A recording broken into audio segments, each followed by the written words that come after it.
How's it going, everybody? And welcome back to your favorite weekly horoscope, this time for July 5th through July 11th of 2021. My name is Cam White. Thank you guys so much for being here, liking, sharing, commenting, subscribing. I love and appreciate every single one of you.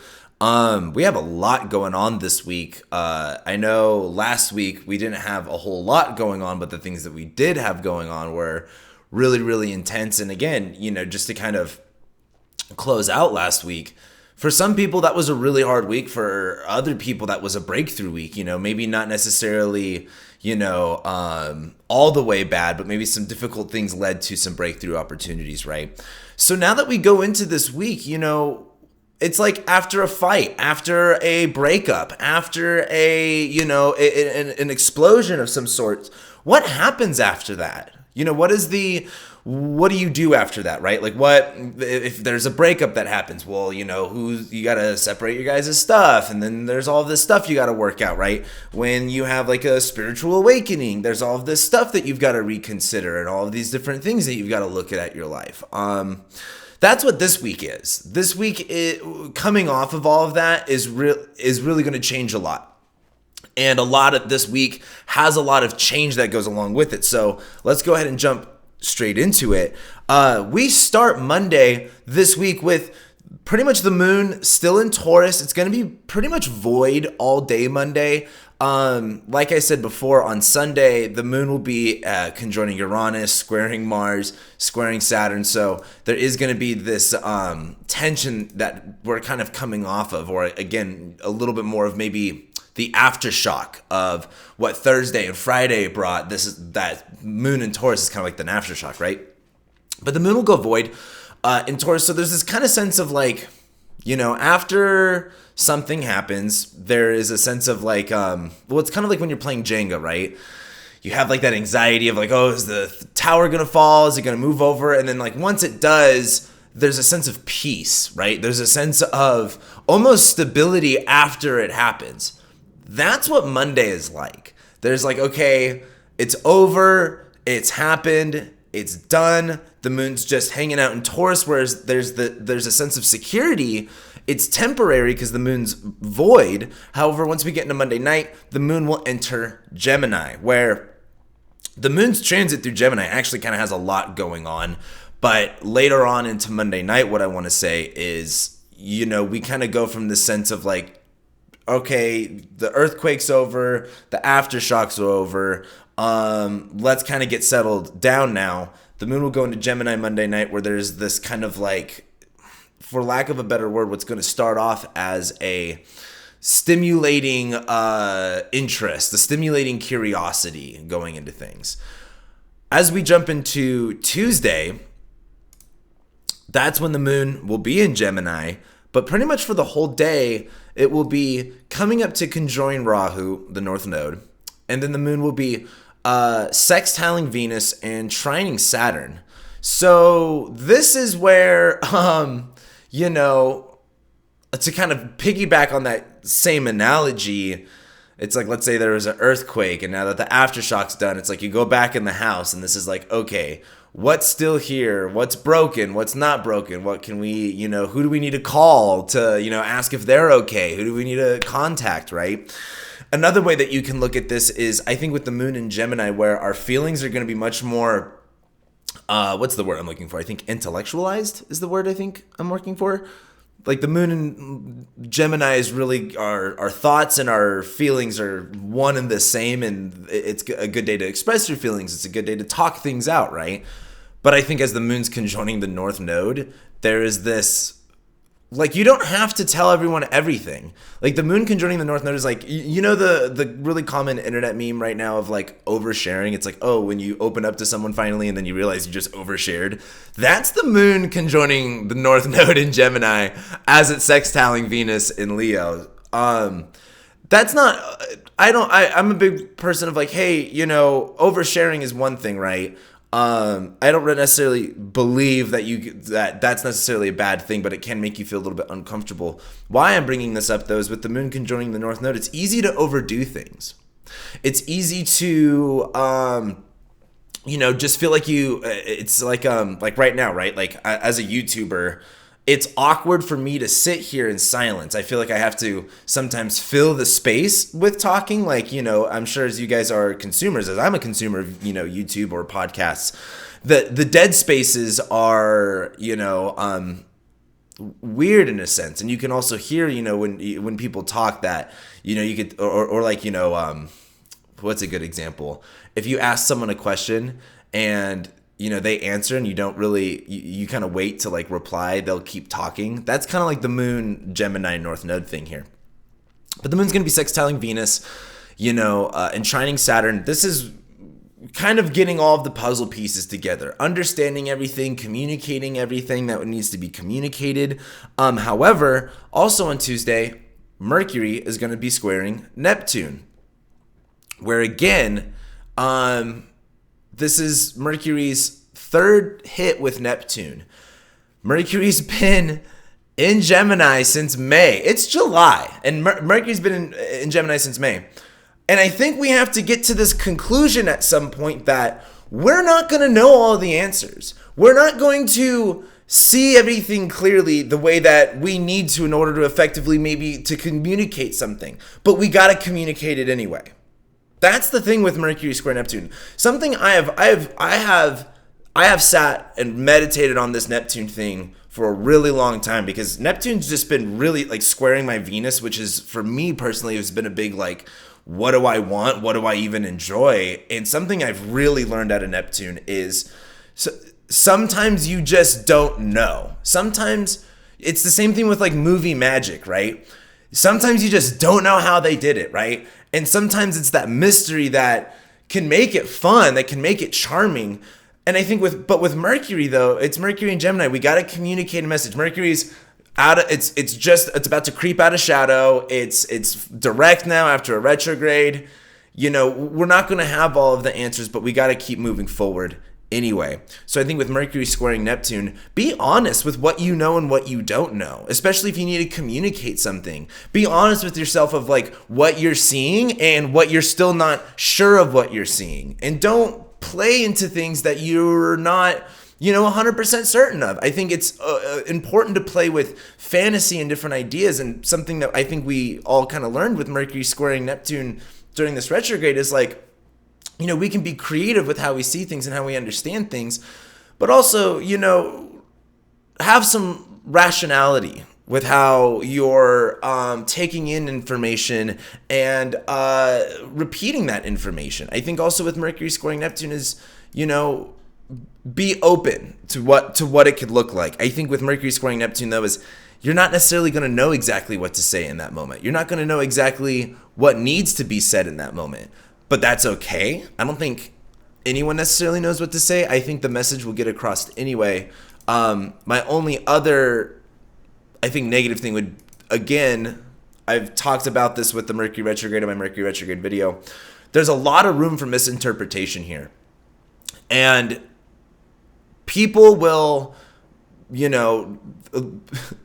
people can sometimes be more committed to misinterpreting and misunderstanding you than they are hearing you out. And at times, I think with Mercury squaring Neptune, all you can do is really speak your truth, right? And be honest. I just think with the moon conjoining the North Node, sextiling Venus in Leo, don't overshare. Like straight up, I think the moon conjoining North Node, you might get yourself in a little bit into trouble going off a little bit. And we're not done with Tuesday. Also on Tuesday, Venus is going to be opposite Saturn. Now, why I kind of brought this up last, for one, it's happening later on in the day. But as the moon's on the North Node and we feel like we got to spill the beans, and Mercury squaring Neptune, this is kind of like, here's an example. I'm going to tell you guys right now, you should know this, but like, you don't got to answer cops. This is a, if you guys watch any type of cop show, you would know how their stupid little mind games on how they get you to confess to a false truth. And this transit is like, if I were a cop and I were trying to, let's say, get someone arrested so I can, look good for everything, this would be a great day to set someone up to, like, I don't know if you guys are familiar with game theory, where it's like, pretty much if you have two criminals in an act, you like separate them. If one of them just confesses, and if you pin them against each other, I forgot how, I can't believe how bad I just botched that. Anyway, look up game theory. That's a really good example of like this day. Don't play yourself. Like, be aware, be smart. You know your rights. You don't have to say shit. I know that's just for that analogy, but with Venus going opposite Saturn too, with Mars going opposite Saturn and squaring Uranus was like Mars just saying, fuck everyone, I'm just gonna push my way through things. And Venus is coming through.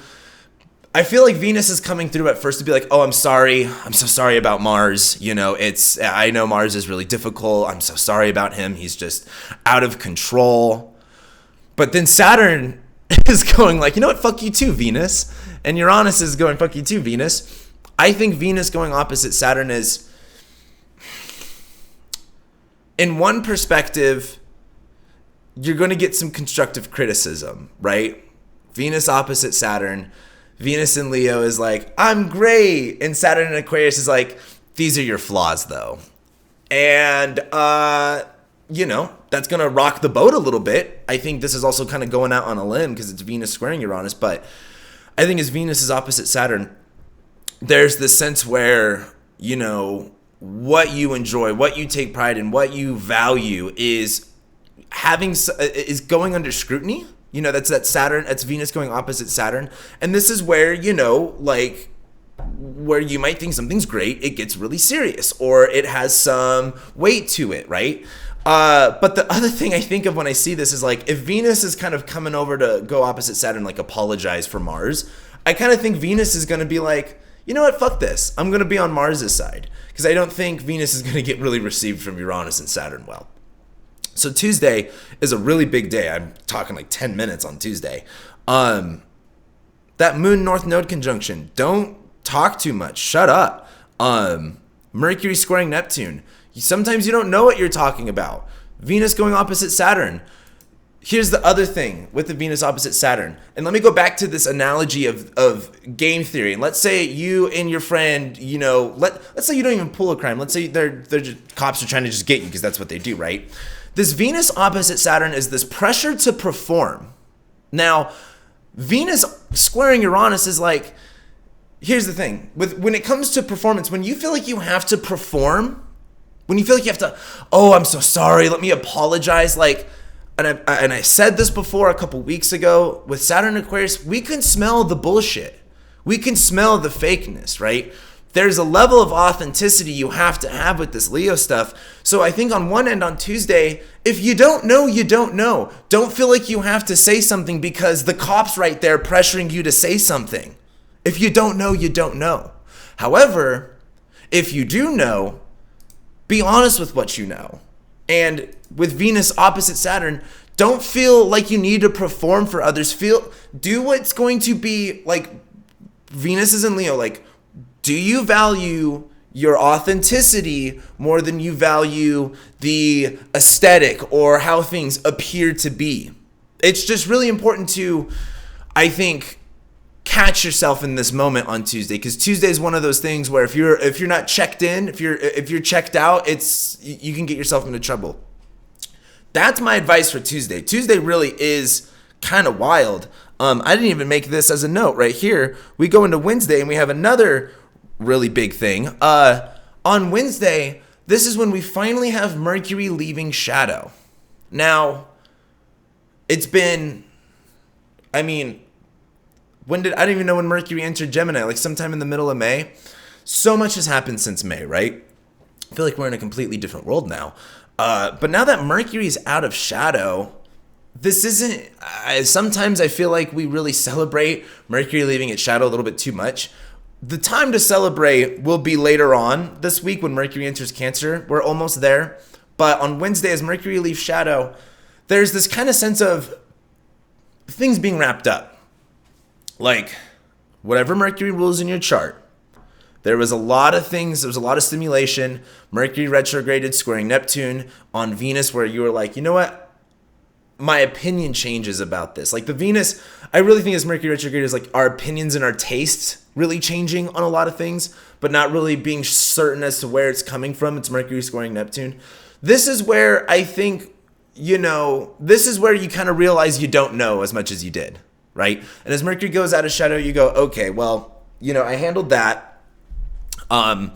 It's Mercury squaring Neptune. I don't know how much clearer we all are after this situation, but I do think that we can have much more nuanced understanding of this area.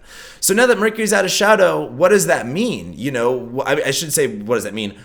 Now that that thing is cleared up and we can have more nuance on that area of your life, more awareness, what does that mean moving forward for you? I think that's really what to think of with Mercury leaving shadow.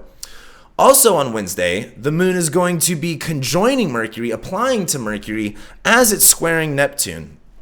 So I like the moon applying to Mercury as it's leaving shadow. The moon's kind of just like scooting Mercury along, helping to go along with it. And I think as the moon's on Mercury, this is really reflective of, I think we're just going to be really reflecting, where were we a few months ago or a few weeks ago when Mercury stationed here? What have we learned since Mercury stationed retrograde? What have we seen different? And I think as the moon also squares Neptune, realizing we don't have all of the answers. And I think that's okay, but we still have to ask the right questions, right? I think with the moon conjoining Mercury too, this is kind of understanding a little bit more of knowing what questions are the right questions and knowing what questions aren't the best questions. Not to say that there's any bad questions out there, but I think Tuesday's pretty intense. Tuesday's got a lot going on. Wednesday seems much more like, okay, like that's done. That's over with. We can kind of settle things out now because then, the moon's pretty much going to be void after it leaves that conjunction with Mercury later on in the evening. We get into Thursday, and on Thursday, that's when the moon's going to ingress into Cancer and make a trine to Jupiter. So, we're building up to the new moon in Cancer at this point. That's going to happen on Friday. However, as the moon goes into Cancer, I think this is really kind of like, when you like need something, but you don't realize how much you needed it. This is kind of that moment where you're like, I can't even think of a good example. It's like when you get a massage after a long time of not having a massage, and then you're like, I didn't realize that was the thing that I needed to change. I didn't realize that was the thing that I needed to take care of myself with to, get over whatever you had to get over. I think as the moon enters Cancer on Thursday, this is that sense of kind of like after a vacation, dropping all your bag, like you walking in the door, dropping all of your shit off and then just like crashing, right? But also this is the moon, applying to Jupiter. As this new moon's in Cancer, now as the sun's in Cancer, as the moon goes into Cancer, we're now kind of really focused on like, okay, where emotions, in the internal parts of ourselves, right? Like our inner light. What needs attention there? And this trines Jupiter. It's like, we kind of need a bath, so to say. And I think on Thursday, that kind of kicks in. What I don't like though is that Venus is squaring Uranus, where it's not really bad, but this is why I said earlier, and this is why I framed it this way, is with Venus going opposite Saturn, you're going to feel the need to perform, and there are going to be some of you out there that go, that instead of being honest and authentic are going to perform instead, and that's, that we're not perfect. That's just how it is under pressure. But when we get to Thursday, if you felt like you were maybe a little fake on, Tuesday, as we get to Thursday, I think Venus squaring Uranus is like, no matter how much you perform, no matter how much you give it your all, some people aren't going to like it. And I think Venus squaring Uranus is like, you have to say fuck it to that. Like Venus in Leo squaring Uranus and Taurus is like, you can't rely on the feedback. Venus squaring Uranus is also like, if you're going to go out on a ledge and do something different, which I would almost recommend doing with Venus squaring Uranus. Venus is going to conjoin Mars here later on anyway. If you're going to go out on a ledge and do something different, I don't think everyone's going to like it. I don't think it's going to, maybe you don't even like it at first, but I think with Venus squaring Uranus, this is kind of that, fuck it energy, or, that saying like fuck around and find out. This is kind of like, I kind of think if to use that analogy, if Venus is going, making her rounds, apologizing to Mars, I think Venus is going to go, I'm not going to apologize for Mars. Screw these people. Like, I'm on Mars's side. Venus is coming up towards Mars anyway, right? And they have that really sexy Moon Venus Mars conjunction on the 12th going into next week. So on Thursday, with this new moon in Cancer, the moon's going to go into Cancer. It's going to trine Jupiter. Venus is going to square Uranus. Like, do what you need to do. Like, live your truth. Mercury is out of shadow now.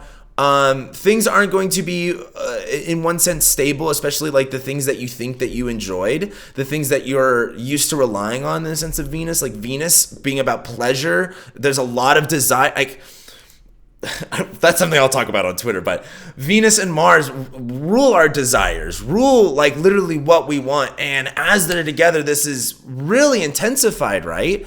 I think as Venus squaring Uranus is like, and Uranus is in Taurus, like we have to kind of define and change and be open to shaking up what we enjoy, what we define as pleasure, what we desire, right? And so I think as Venus is going opposite Saturn that makes the square to Uranus, it's kind of going, you know what? I think I'm ready to make that change. And sometimes, for example, like a trine to Uranus is not a good time to like say screw it and shake up something. Squares to Uranus are the good times to shake things up, just to cause a little chaos or just to, change it up. Like I know, especially if there's any, like, if you've ever struggled with like getting in a workout routine or just changing anything with your schedule, sometimes you just got to jump in the water. You know what I mean? You can't always control or plan it. And I think this is that new moon in Cancer trining Jupiter. This is a great time to jump in the water. You're not going to do it you're not going to do it right the first time, and you're not going to do it perfect the first time. But you've got to be willing to make the changes. That's what I really want to emphasize, I think, with Thursday. This is a really big week, I think, for a lot of people. Like, again, that's why I kind of preface this with, like, if last week was really bad or a breakthrough, this is all of the changes that coincide with those types of breakthroughs or realizations. And then we get to Friday. Friday's just the new moon. There is legitimately nothing else going on. I mean, Venus is close, really coming into close contact with Mars at this point. But it's just the new moon in Cancer. I really think Friday really gives us this opportunity to just like sit with our emotions, sit with ourselves. What do we need? What do we want? What is our, something I fucking love summertime so much. Like being a human being on this planet that's just so slightly tilted the way to where summer, we get all of this sunshine and all of this light, and even throughout history, summer's always just been this much more open time, this much more just doing things time, right? And I look at the new moon in Cancer as this sort of sense of what feels good inside. Like it feels good to go out. Like even, God, the other night here, it was really funny in Vegas, that heat wave that the Pacific Northwest got, it pushed all the rain over here because we got a big monsoon. And I love desert thunderstorms. I'm such a big fan of desert thunderstorms. And the new moon in Cancer is like that. Like that's one of the reasons I really actually enjoy living in the desert. Is like when it rains in the desert, it is spiritual. Like when it rains in Vegas, everyone's attitude changes. Like everyone's nicer. We're all like checked out. We're like in our heads, like thinking about stuff. But this new moon in Cancer is just like, it's kind of like desert rain. Sometimes it's usually dry, it's usually hot, let it get wet. Enjoy that summer's here. Enjoy what you can. Look at the inside. That's what Cancer rules. It's all about the moon, which lights up the night, which is lighting up what we don't always see. This is a new moon, so it's dark here in this area, so we can kind of really put an attention and a focus on this, feel it out. I think Friday is just the day to really go settle into some new stuff, take care of some necessities and some needs that you need to get taken care of. And Friday's really it. That's not much else is happening on Friday. we get into Saturday, and that's when the moon will pretty much go opposite Pluto, but pretty much be void. Saturday really, and then also the moon after that will enter Leo later on in the night. Not a lot, in my opinion. I think Saturday night, as the moon goes into Leo, is party time. This is Saturday, Sunday, Monday is party time. Well, maybe not Sunday, Monday though. I think on Saturday, the new moon in Cancer throughout Saturday day is getting that feeling, right? Like, okay, we've set our intentions. We've the energy is low. Now the moon is starting to come up again, and now the energy is increasing from here on out. So I think as the moon goes into Leo Saturday night, there's this sense of like, it's kind of like have you ever like thrown a fit about something and got really upset, and then you decided to get over yourself and then decided to join back in the party? That's kind of what Saturday feels like. I think this new moon in Cancer there's going to be some things that are upsetting for a lot of us, and you need to feel those feelings. You need to feel upset, but feel upset, feel your emotions, get over it, come back and have fun. Because that's what Sunday is. Sunday, the moon will be in Leo. It will be opposite Saturn. So like, again, get over yourself here. It's really important to get over yourself as the moon's opposite Saturn. But I also think with the moon in Leo too, it's just been hard giving the right advice, I think, with this Leo Aquarius stuff, because so much of me is just like, man, be yourself, radical individuality, I'm all about it. But the other part of me is like, Saturn's in Aquarius, like, know when in the right place to do things is. And I think as this moon is going opposite Saturn, and then eventually on Monday will conjoin Venus and Mars, there's this sense of like, again, you're not going to make everyone happy. You can't please everyone, but you got to do what's real for you and what's going to make you feel good. And I think on Sunday, as that moon's opposite Saturn, there's going to be this kind of challenge of like, hey, are you going to listen to other people, or are you going to put yourself first? Are you going to let other people's opinions of you, even though they don't, even though if they don't know who you are? Maybe they do know who you are. Maybe, whatever that is, whatever Saturn is, that authority, that pressure, that weight, are you going to let that dictate how you feel about yourself? You've got the sun-moon mutual reception going on here. And I think as the moon's going opposite Saturn, stand up for yourself, stick up for yourself. On Sunday, Mercury moves into Cancer, and Mercury will trine Jupiter, but it won't yet. But as Mercury goes into Cancer, for one, thank God Mercury's out of Gemini. I think that's going to be the most exciting thing about Sunday. Let me fast forward it a little bit. There we go. Yeah, Mercury enters Cancer mid-afternoon on Sunday, right as the moon's making that Saturn opposition. With Mercury going into Cancer, this is something I usually say every time Mercury goes through Cancer. Say what needs to be said. With Mercury in Cancer, you don't have to, if you feel it, express it. Try not to fully, don't just have a filter. I've learned that. Have a filter with how you kind of express your emotions. But I think as the Mercury's in Cancer, coming up to this trine with Jupiter, there's this level of honesty that I really love out of this, that I think, Mercury in Gemini is just like trying to get the facts straight, versus Mercury in Cancer is like, this is how I need to express it. This is how I need to say it. This is how I feel about it. And Mercury's trining Jupiter. There's this sense of truth and honesty about it that's, and I think in one perspective, healing is one way to look at it, but also needed is another way to look at it. And that's this week. We go into Monday, and the moon's going to make that. I feel like I've been talking about this since the beginning of the year. That Venus-Mars conjunction we've got next week as well. Next week we've got Mercury actually making that trine to Jupiter. We don't have a lot going on next week. Just the Venus-Mars conjunction and Mercury trining Jupiter. So when you compare that in hindsight to last week, this week, next week. Last week was, a lot of a lot of things coming to a confrontation point and coming unhinged a little bit.